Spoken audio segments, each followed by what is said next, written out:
¿Qué tal? Mi nombre es Andrés Pérez Castro y en esta ocasión vamos a ver el tema de hiperparatiroidismo, correspondiente a nuestro temario de endocrinología.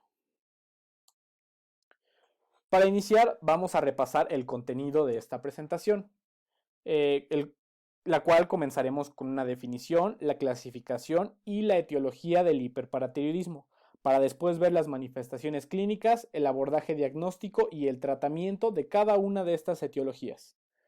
Y específicamente veremos criterios para la cirugía en hiperparatiroidismo primario, el cual es una etiología del hiperparatiroidismo, pero lo veremos más adelante, específicamente en un cuadro asintomático. Todo esto se entenderá mejor conforme va pasando el video.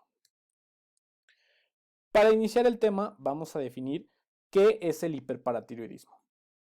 Como dice aquí, es una producción excesiva de la hormona paratiroidea, la cual sabemos es secretada por las glándulas paratiroideas. El hiperparatiroidismo tiene dos diferentes clasificaciones. La primera, que tal vez es la más importante, es la que se basa en la etiología, ¿sí? Dividiéndolo en primario, secundario y terciario.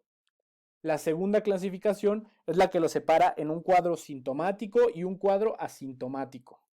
Para esta presentación nos basaremos totalmente en la primera clasificación, que es la de la etiología, ¿sí? Esto lo podemos ver en esta diapositiva, que nos ejemplifica cuál será el orden de la presentación, en la que primero veremos el hiperparatiroidismo primario, posteriormente el hiperparatiroidismo secundario y al final el terciario. Y bueno, el hiperparatiroidismo primario es una alteración en las glándulas paratiroides que causa una secreción excesiva e inadecuada de hormona paratiroidea. Esta primera definición nos da un dato clave, que es dónde se encuentra el problema del hiperparatiroidismo primario. Aquí nos dice en las glándulas paratiroides. El problema está en las glándulas paratiroides, ¿sí? La segunda definición nos dice que es una enfermedad endocrina caracterizada por hipercalcemia. Esto es otro dato muy importante. Esta hipercalcemia debido a una excesiva secreción de la hormona paratiroidea. Unos datos epidemiológicos sobre el hiperparatiroidismo primario es que es un trastorno común y que generalmente se presenta como un cuadro asintomático, el cual tiene una incidencia de 42 a 50 por cada 100.000 habitantes y se presenta principalmente en mayores de 50 años, mujeres y población negra. Ahora, el hiperparatiroidismo primario va a tener tres diferentes etiologías, siendo estas que se presentan en la diapositiva. La primera, la exposición a la radiación, la segunda, una ingesta baja en calcio y la tercera, defectos genéticos o cromosómicos. Estas imágenes que les pongo en la diapositiva, las cuales son los cerebritos y la palomita, tienen una finalidad, la cual es que los cerebritos nos dicen que las primeras dos etiologías son meramente una hipótesis sobre un origen del hiperparatiroidismo primario. La tercera, que tiene la palomita, es la única que tiene, que está comprobada la relación entre los defectos genéticos o cromosómicos y la generación del hiperparatiroidismo primario. Bueno, la primera etiología es la de la exposición a la radiación, la cual se presenta en pacientes que reciben radiación por afecciones benignas o terapia con yodo radioactivo. Aquí en esta diapositiva les pongo una imagen de la planta nuclear de Chernobyl, ¿sí? Nada más para dar soporte a la hipótesis de la exposición a la radiación, en la cual sabemos todos que hubo un accidente gracias al cual los trabajadores de esta planta quedaron expuestos a un alto nivel de radiación. Y nos muestra un dato que de 61 trabajadores, 15 desarrollaron hiperparatiroidismo primario, mostrando una clara relación, y al momento de hacer la conversión a riesgo es que tienen el doble de riesgo las personas que están expuestas a radiación que las personas que no están expuestas. Y bueno, el desarrollo de un hiperparatiroidismo primario se puede explicar debido a que sabemos que la radiación es un factor de riesgo ambiental que puede desarrollar mutaciones en las células que posteriormente van a desarrollar un hiperparatiroidismo primario. La segunda etiología es una ingesta baja en calcio, la cual está explicada debido a la relación que existe entre el consumo de calcio y el riesgo de el hiperparatiroidismo, el cual es inversamente proporcional. ¿Qué quiere decir esto? Entre menor es el consumo de calcio, mayor va a ser el riesgo de desarrollar hiperparatiroidismo primario. ¿Esto por qué? Porque sabemos que las glándulas paratiroideas miden el calcio en el cuerpo y al menor cambio en la concentración de este calcio, va a haber una secreción de la hormona paratiroidea si este es a la baja, como es el caso en un bajo consumo de calcio, ¿sí? Entonces, este bajo consumo va a dar una estimulación crónica. Obviamente tiene que ser igual un bajo consumo de calcio crónico para que exista una estimulación crónica constante, el cual nos va a dar un hiperparatiroidismo primario. Y la tercera etiología es la de los defectos genéticos o cromosómicos, que nos va a dar 3 padecimientos que explican la mayoría de los casos de hiperparatiroidismo primario. Entonces queda claro que los defectos genéticos o cromosómicos va a ser la principal etiología del hiperparatiroidismo primario, la cual nos genera estos tres padecimientos, los cuales son el adenoma paratiroideo, que explica el 80% de los casos de hiperparatiroidismo primario. El segundo padecimiento es una hiperplasia paratiroidea, que explica el 15% de los casos. Y por último, el carcinoma paratiroideo, que solo explica el 2% de los casos. Y bueno, la principal patología que tiene su origen en alteraciones cromosómicas o genéticas, como dijimos, es el adenoma paratiroideo, el cual explica el 80% del hiperparatiroidismo primario. Y bueno, estos adenomas van a tener un origen clonal. ¿Qué quiere decir eso? Que una célula progenitora que presentaba la alteración genética va a heredar esta misma mutación a toda su descendencia y así generar un adenoma paratiroideo, ¿sí? ¿Y cuáles son estas alteraciones? Van a ser lesiones cromosómicas que se presentan en el cromosoma 11, en las cuales son una eliminación de un gen supresor tumoral, el cual es menin, que explica el 25% de todos los adenomas paratiroideos y que esta misma alteración se va a presentar en el síndrome de neoplasia endocrina múltiple 1, ¿sí? Y bueno, otra alteración va a ser la sobreexpresión de ciclina D1, que es una proteína que permite el paso a la fase mitótica en el ciclo celular. Entonces, si tenemos una sobreexpresión de esta proteína, vamos a tener una proliferación excesiva de las células y generar un adenoma paratiroideo. Aquí en la diapositiva les muestro una foto de un adenoma paratiroideo. La vamos a ver más adelante y la explicaré más adelante. Otra patología que tiene un origen en una alteración cromosómica o genética es la hiperplasia paratiroidea, la cual es la base patológica de otros síndromes, que es la neoplasia endocrina múltiple 1, que también se explicaba con el adenoma hipofisiario. Bueno, el tipo 2A, tenemos hiperparatiroidismo tumor mandibular y el hiperparatiroidismo familiar aislado. Y vamos a ver que la hiperplasia paratiroidea va a obedecer una herencia autosómica dominante. Y bueno, al inicio esta hiperplasia paratiroidea se consideró como una hiperplasia verdadera. ¿Cómo es esto? Esto quiere decir que una glándula, en este caso las glándulas paratiroideas, están en constante, van a ser constantemente estimuladas por una hormona trófica. Entonces esta hormona trófica se supone que llegaba y estimulaba a la glándula paratiroidea hasta que se generaba una hiperplasia. Ahora, con estudios más específicos se llegó a la conclusión de que esta hiperplasia tenía un origen en mutaciones que se explicaban por estos síndromes que les pongo aquí. Por ejemplo, en la neoplasia endocrina múltiple 1 se estudiaron familias que no tuvieran la alteración de menin y se encontraron mutaciones en inhibidores de cinasa dependientes de ciclina, la cual ejerce control negativo en el ciclo celular. Entonces, si existe una pérdida de función de estos inhibidores, vamos a tener un mayor crecimiento de las células, ¿sí? Y la mayoría se van a encontrar en P27. También en la neoplasia endocrina múltiple 2A se encontraron mutaciones en el gen RET. En el hiperparatiroidismo familiar aislado va a haber mutaciones en menin, que ya se describió, y en HRPT2, que es un gen que codifica para parafibromina, lo cual es un supresor tumoral, ¿sí? Y bueno, en el hiperparatiroidismo tumor mandibular, va a haber una mutación en el gen HRPT2 también. Ahora, ¿cuáles son las manifestaciones clínicas del hiperparatiroidismo primario?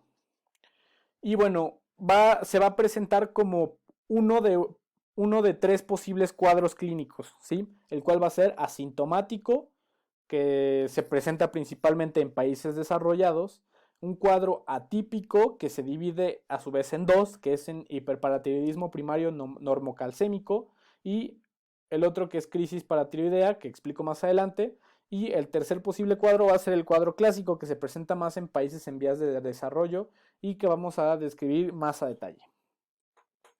Ahora, el primer cuadro, el asintomático, como tal, no va a tener manifestaciones debido a que es, como dije, es un cuadro asintomático.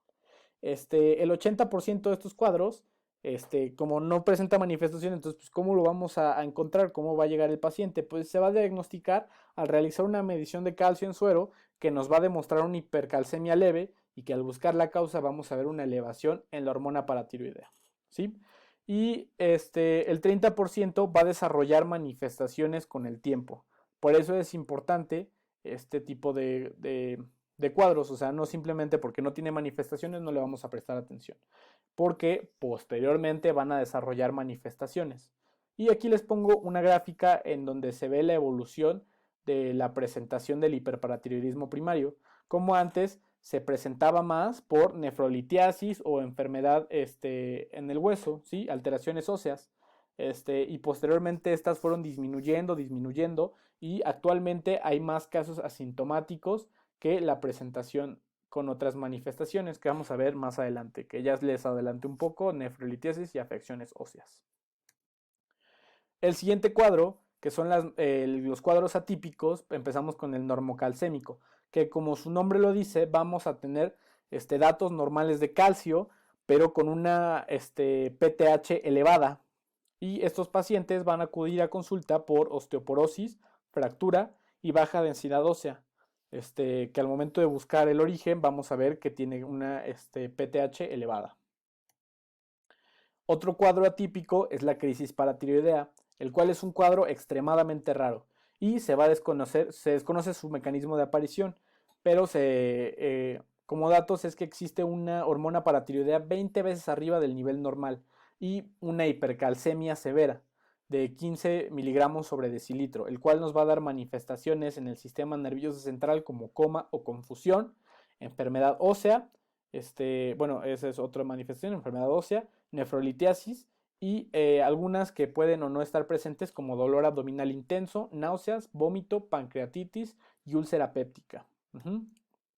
Ahora, el cuadro más sencillo de explicar y que es más importante, bueno, aparte del asintomático, pero eso vamos a recalcar su importancia más adelante, es el cuadro clásico, el cual es una suma de manifestaciones de hipersecreción de la hormona paratiroidea y manifestaciones de hipercalcemia. Aquí les hago un adelanto, las manifestaciones principales de hipersecreción de la PTH va a ser nefrolitiasis y enfermedad ósea, y las manifestaciones de la hipercalcemia van a ser anorexia, náuseas, estreñimiento, polidipsia y poliuria. Aquí les pongo un cuadro en donde presento los signos y síntomas de una secreción excesiva de la hormona paratiroidea, más a detalle que los dos que les había puesto aquí anteriormente, que van a ser los signos y síntomas de hipercalcemia, obviamente porque la secreción de la hormona paratiroidea genera hipercalcemia. Vamos a tener enfermedad ósea, nefrolitiasis, hipofosfatemia, aumento en la producción de calcitriol, acidosis tubular renal proximal, hipomagnesemia, hiperuricemia, gota y anemia. Y bueno, las manifestaciones clínicas de la hipercalcemia se van a dividir en renal, gastrointestinal, musculoesqueléticas, neurológicas y cardiovasculares. Las renales principalmente poliuria, polidipsia, nefrolitiasis, nefrocalcinosis, acidosis tubular renal distal, diabetes insípida nefrogénica, e insuficiencia renal aguda y crónica. Las gastrointestinales van a ser anorexia, náuseas, vómitos, hipomotilidad intestinal y estreñimiento, pancreatitis y enfermedad de úlcera péptica. En el musculoesquelético vamos a tener manifestaciones como debilidad muscular, dolor de huesos, osteopenia y osteoporosis. Neurológicas son disminución de la concentración, confusión, fatiga, estupor y coma. Y cardiovascular va a ser un acortamiento en el intervalo QT, bradicardia e hipertensión.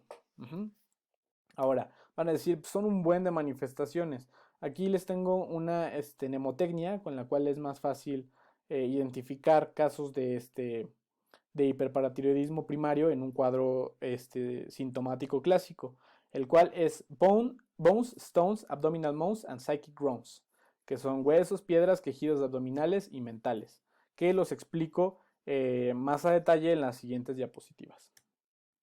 Empezando con la parte de bones, los huesos, que la enfermedad ósea clásica del hiperparatiroidismo como tal va a ser la osteitis fibrosa quística, la cual es poco común que se presente en la población y se caracteriza por dolor óseo y que puede causar fracturas patológicas. Al laboratorio vamos a encontrar un aumento en la fosfatasa alcalina, que significa que existe un alto recambio óseo, y a la histología vamos a ver un aumento en el número de los osteoclastos que resorben el hueso. Esto por el mismo alto recambio óseo. Bueno, en esta diapositiva podemos ver las manifestaciones imagenológicas de la osteitis fibrosa quística, en la cual del lado derecho de la diapositiva podemos apreciar que existe resorción ósea subperióstica en el lado radial de las falanges medias. Esto es señalado por las flechitas que están completas. También podemos apreciar un tumor marrón que se señala con la cabeza de flecha, pero la pequeña, en la imagen B. En la siguiente diapositiva explico bien en qué consisten estos tumores marrones y ejemplificados por las flechas, las cabezas de flechas grandes, vamos a tener osteólisis, ¿sí?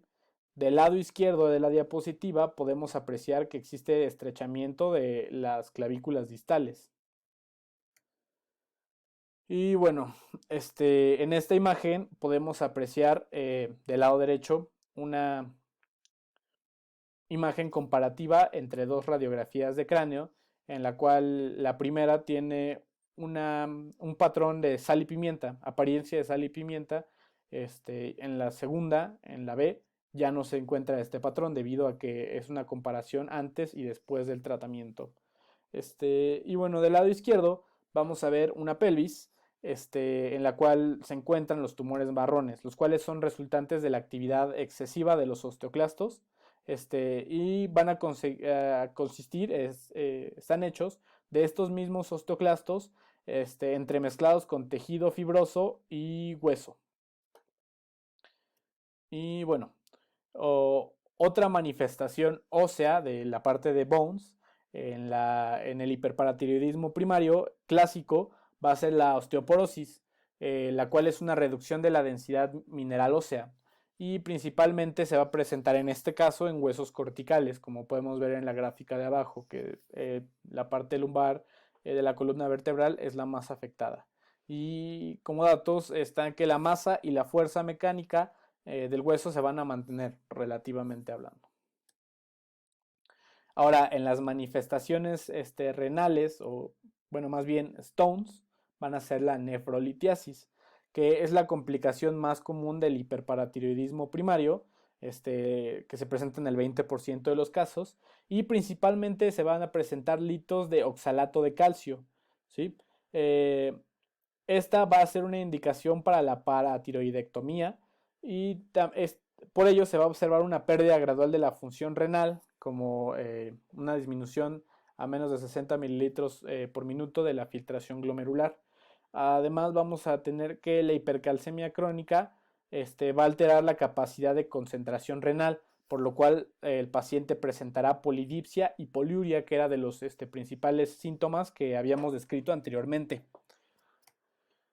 La parte de abdominal moans va a ser las manifestaciones abdominales que son consecuencia de la hipercalcemia. en donde va a presentar el paciente dispepsia, náusea y estreñimiento, además de un aumento en la incidencia de la enfermedad ulcerosa.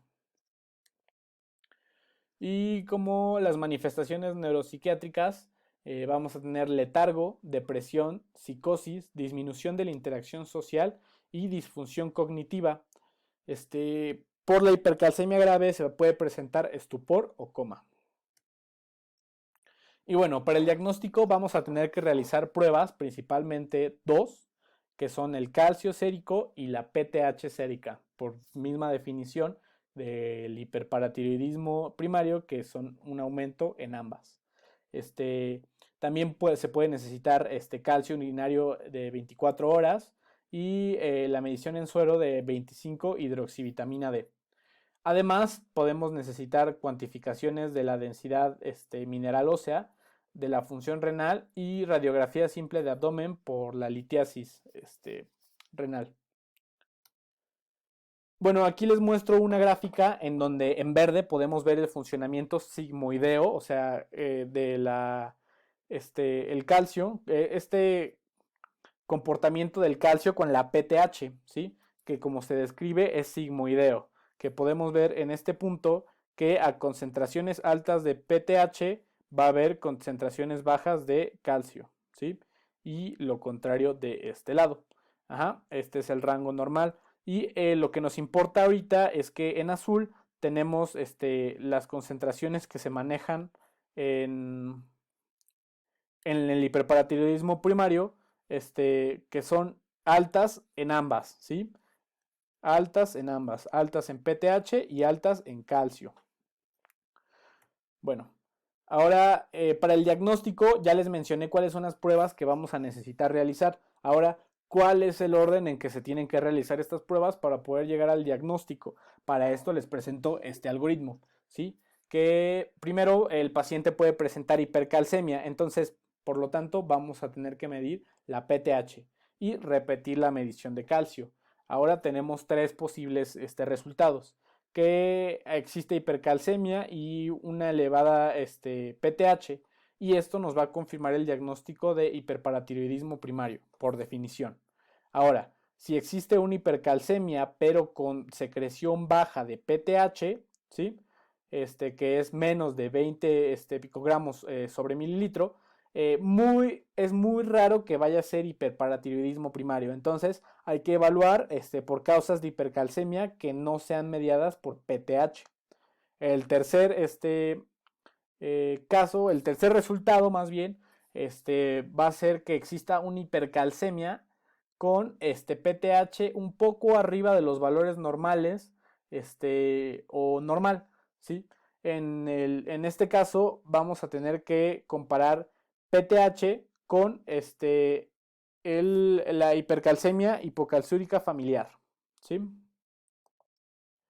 Y siguiendo este camino del hiperparatiroidismo primario contra la hipercalcemia hipocalciúrica familiar, vamos a ver que hay que medir ahora la excreción de calcio en 24 horas, que nos puede dar tres resultados nuevamente.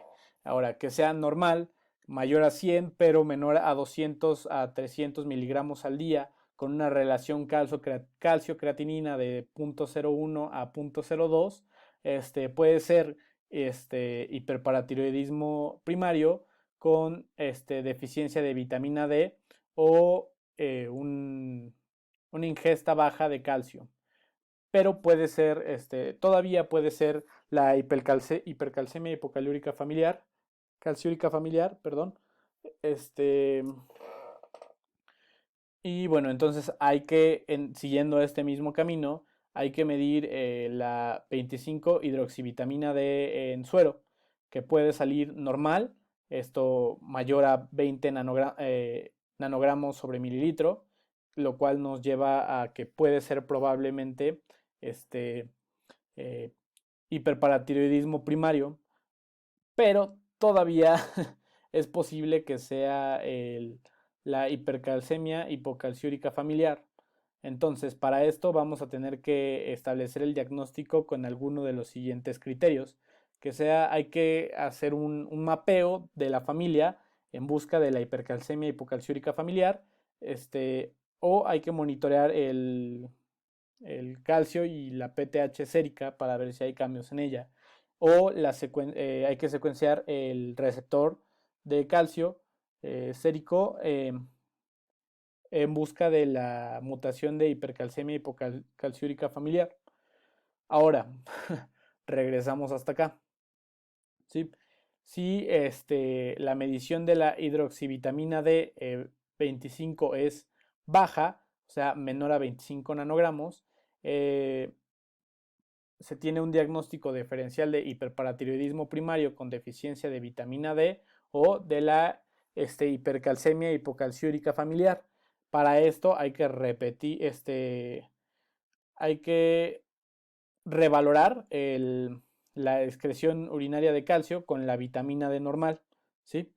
Y bueno, este dato puede salir normal, que sea mayor a 100 pero menor de 200 a 300 miligramos al día con una relación calcio-creatinina de 0.01 a 0.02, o sea, lo mismo que nos pedía acá arriba. Y bueno, básicamente vamos a llegar al diagnóstico diferencial de el hiperparatiroidismo primario contra la hipercalcemia hipocalciúrica familiar, que vamos a llegar a este cuadro antes descrito. Ahora, si al revalorar la excreción de calcio, esta sale baja, o sea, de 100 miligramos al día con una relación calcio-creatinina menor a 0.01, nos da el diagnóstico de hipercalcemia hipocalciúrica familiar, pero hay que igual hacer un mapeo en busca de familiares con este padecimiento, ¿sí? Y si al revalorar la excreción de calcio nos sale normal a elevada, o sea, mayor a 200 a 300 miligramos al día con una relación calcio-creatinina mayor a 0.02, nos da el diagnóstico de hiperparatiroidismo primario, ¿sí? Ahora, regresamos hasta acá arriba. Si al medir la excreción de calcio en 24 horas, esta nos sale baja, ¿sí? O sea, menor a 100 miligramos al día con una relación calcio-creatinina menor a 0.01, es muy probable que sea una hipocalcemia hipocalciúrica familiar o hiperparatiroidismo primario con deficiencia de vitamina D o una baja ingesta de calcio. Entonces, para esto hay que hacer la misma medición que está aquí. Que si nos sale baja de la hidroxivitamina D, si nos sale baja, o sea, menor a 20 nanogramos sobre mililitro, nos lleva al mismo diagnóstico diferencial que nos lleva a este cuadro que ya vimos. O si al medir la 25 hidroxivitamina D nos sale normal, o sea, mayor a 20 nanogramos sobre mililitro, nos da el diagnóstico de hipercalcemia hipocalciúrica familiar. Y ahora, si al medir la excreción urinaria de calcio en 24 horas nos sale de normal a elevada, o sea, de más de 200 a 300 miligramos al día con una relación de calcio-creatinina mayor a 0.02, nos da el diagnóstico de hiperparatiroidismo primario. ¿Sí? Con más calma se puede revisar, obviamente, este algoritmo. Es un poco complejo seguirle la corriente, ¿no? Y más en video. Y bueno, para el tratamiento del hiperparatiroidismo primario, la paratiroidectomía es el tratamiento definitivo. Para esto dependemos totalmente de estudios de localización y cuantificaciones intraoperatorias de la hormona paratiroidea. ¿Esto para qué? Los estudios de localización es para saber dónde se encuentra el adenoma o sí, el adenoma, o cualquier alteración en las paratiroides, y la cuantificación intraoperatoria de la PTH es saber si al hacer la paratiroidectomía la paratiroidea se normaliza. Entonces ese era el problema, ¿no? Y bueno, el adenoma tiene una tasa de curación de 95% con la paratiroidectomía, pero la hiperplasia, al presentarse en múltiples glándulas, o sea, no solo como en el adenoma que se presenta en una, entonces hay que hacer una paratiroidectomía de 3,5 glándulas, ¿sí? Pero tiene una menor tasa de recuperación. Y es importante que el cirujano explore todas las glándulas para descartar una posible alteración en las demás. Por esto es que esta es una cirugía muy compleja. Aquí les pongo una imagen de una resección de adenoma superior derecho. Ujú. Y bueno, los tipos de paratiroidectomía, que es focal, la focal que sirve para el adenoma, que es cuando existe un adenoma bien localizado por los medios de imagenología, ¿sí? Y, y que se puede extirpar con certeza de que se va a resolver el problema. Bueno, existe la paratiroidectomía exploradora bilateral, que es en casos en el que el adenoma no ha sido bien localizado, entonces se tienen que explorar las 4 glándulas, ¿sí? Tenemos la paratiroidectomía subtotal, en la cual se aplica en hiperplasias, en donde se quitan 3 glándulas, las 3 más grandes, y de la más pequeña se va a dejar un remanente para evitar el hipoparatiroidismo. Ujú. Y bueno, también está la paratiroidectomía total, que esa solo se aplica en hiperparatiroidismo secundario recurrente. Ujú.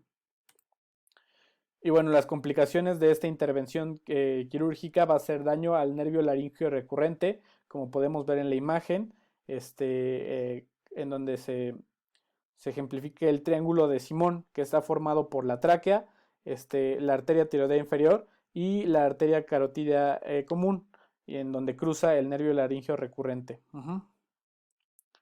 Y bueno,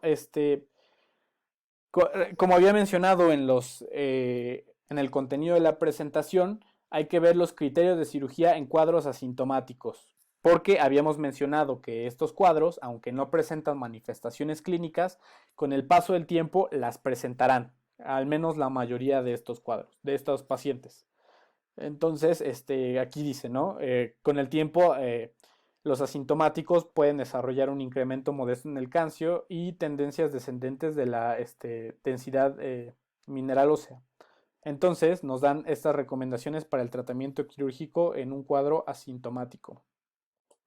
Aquí les pongo la comparación entre las recomendaciones de 1990, de 2002 y de 2008. La 2008 con el calcio sérico tiene que tener un valor arriba del límite normal. Este es de 1.0 miligramos sobre decilitro. En las recomendaciones de 2018 el calcio diario de 24 horas no fue indicado, pero la depuración de creatinina en este tiene que ser menor a 60 mililitros por minuto. También debe de haber una densidad mineral ósea con un T-score menor a 2.5 en cualquier sitio o fractura por fragilidad y en pacientes jóvenes menores a 50 años. Esos son los criterios en los que se tiene que, para hacer una cirugía en pacientes asintomáticos de hiperparatiroidismo primario. Listo. Ahora pasamos a la segunda etiología del hiperparatiroidismo, que es el secundario, con una definición de esta, que es la aparición de concentraciones elevadas de la hormona paratiroidea como compensación a una hipocalcemia. Eso es importante, ¿sí? Esta elevación de la hormona paratiroidea va a ser secundaria a una hipocalcemia. Y la segunda definición nos dice que es un padecimiento causado por cualquier trastorno que produzca hipocalcemia crónica. Tenemos lo mismo, hipocalcemia que va a producir una hiperactividad compensatoria paratiroidea, entonces va a haber hormona paratiroidea elevada. Y bueno, la principal causa del hiperparatiroidismo secundario va a ser la insuficiencia renal crónica, ¿sí? La enfermedad renal crónica. Y bueno, también se tienen las etiologías de un consumo dietético inadecuado en calcio que genera hipocalcemia, esteatorrea, deficiencia de vitamina D, estas como causas probables. De todas maneras, aquí les pongo un cuadro de las causas del hiperparatiroidismo secundario y les marco la enfermedad renal crónica, que es la que vamos a desarrollar a detalle porque es la más común. Aquí les pongo la fisiopatología, ¿no? Tenemos una insuficiencia renal crónica que nos va a llevar a una disminución de la excreción del fósforo. Por lo tanto, si nos está excretando, vamos a tener una hiperfosfatemia que nos lleva a una reducción de la concentración sérica de calcio. Entonces, si la paratiroides mide que no hay suficiente calcio, entonces va a haber una estimulación y una secreción de la hormona paratiroidea. Ahora, igual en la misma insuficiencia renal crónica va a haber una menor conversión renal de 25 hidroxicolecalciferol a 1.25 dihidroxicolecalciferol. Esto nos va a llevar a una menor absorción de calcio en el intestino, entonces va a haber una hipocalcemia y por lo tanto una estimulación de la paratiroides y igual nos va a llevar a un incremento en la secreción de la hormona paratiroidea. ¿Cuáles van a ser las manifestaciones clínicas del hiperparatiroidismo secundario? Van a ser la insuficiencia renal, que es la agente causal. Y bueno, estas manifestaciones clínicas del hiperparatiroidismo secundario van a iniciar cuando la tasa de filtración glomerular cae por debajo de los 30 mililitros por minuto. También se describe osteodistrofia renal, que son las afecciones óseas secundarias al hiperparatiroidismo, que se manifiestan como un dolor óseo clínicamente. Y tenemos la calcifilaxia que es la calcificación vascular que provoca daño isquémico en la piel y otros órganos, como se ve en la imagen. Y también el paciente va a presentar prurito. Para el diagnóstico del hiperparatiroidismo secundario, se van a realizar evaluaciones en pacientes con una filtración glomerular menor a 60 mililitros por minuto. Y bueno, así ahí se deben de medir los niveles séricos de calcio, de fosfato, de PTH y de vitamina D, los cuales se muestran a continuación cuáles son los criterios diagnósticos. Y bueno, qué tan frecuente se tiene que hacer estas evaluaciones con los pacientes con filtración glomerular menor a 60 mililitros para ver si desarrollan este hiperparatiroidismo secundario. Esto depende de cuál es su tasa de filtración glomerular. Si es de 30 a 59, se hacen evaluaciones cada 12 meses. Si es de 15 a 29, se hacen cada 6 meses. Y si son menos de 15, se hace cada 3 meses. Ahora, el estándar de oro para el diagnóstico es la biopsia de hueso, pero se menciona que no se realiza tan frecuentemente como uno creería. Para el tratamiento, menos de 1% requieren una intervención quirúrgica. El tratamiento es médico hasta que se presenta resistencia a estos medicamentos, entonces se va a acudir a la intervención quirúrgica. Ahora, el tratamiento se va a basar en 3 pilares, que es la corrección de la hiperfosfatemia, de la hipocalcemia y de la deficiencia de vitamina D. Para la hiperfosfatemia se van a utilizar una restricción del fosfato en la dieta, que es de 900 miligramos al día, y se pueden utilizar aglutinantes de fosfato. Muchos expertos no reconocen su eficacia, pero se recomienda que si se llegan a utilizar, no se utilicen los que contienen calcio. Se utilicen estos como el sevelamer y el lantano que no contienen calcio. Para la corrección de la hipocalcemia, cuando esta es leve, esta se corrige cuando se da tratamiento para la deficiencia de vitamina D. Y también se puede usar carbonato de calcio, pero se evita debido a que va a aumentar el riesgo de una calcificación vascular. Y para la deficiencia de vitamina D, este tratamiento solo se va a aplicar en pacientes con una PTH elevada, 2.3 a 3 veces de su valor normal, con fosfato sérico normal y calcio sérico menor a 9.5 miligramos sobre decilitro. Y se va a utilizar el calcitrol, que es un análogo de la vitamina D, calcitriol, perdón, que es un análogo de la vitamina D, y a dosis de 0.25 microgramos 3 veces por semana. Y bueno, para la última etiología del hiperparatiroidismo es el terciario. Este ocurre cuando la estimulación paratiroidea prolongada por una causa secundaria produce hiperfunción paratiroidea autónoma. Lo explico más a detalle adelante, pero se va a presentar después de hiperparatiroidismo secundario a la enfermedad renal crónica o después de un trasplante renal. Y bueno, aquí tenemos una diapositiva que ya habíamos visto antes, en donde se explica la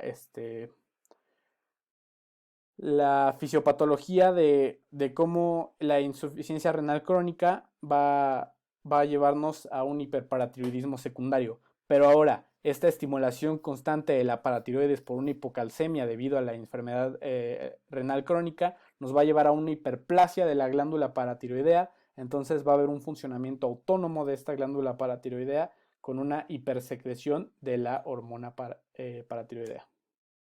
Como manifestaciones clínicas vamos a tener en diagnóstico por imagen agrandamiento de las glándulas paratiroideas, como es hiperplasia, van a ser más de una. Va a haber aumento en el calcio sérico y enfermedad ósea grave con una PTH aumentada. Todos estos ya repasamos las manifestaciones de una PTH aumentada y un aumento en el calcio sérico, entonces son manifestaciones que ya habíamos repasado, no tiene caso repetirlas de nuevo. Y para el tratamiento, la cirugía se encuentra indicada en estos pacientes. Al ser una hiperplasia, se prefiere el abordaje por paratiroidectomía subtotal, para evitar eh, que no se quiten todas las glándulas afectadas por la hiperplasia paratiroidea. Y bueno, por mi parte, eso sería todo. Aquí les dejo la bibliografía consultada para esta presentación. Y pues muchas gracias por su atención.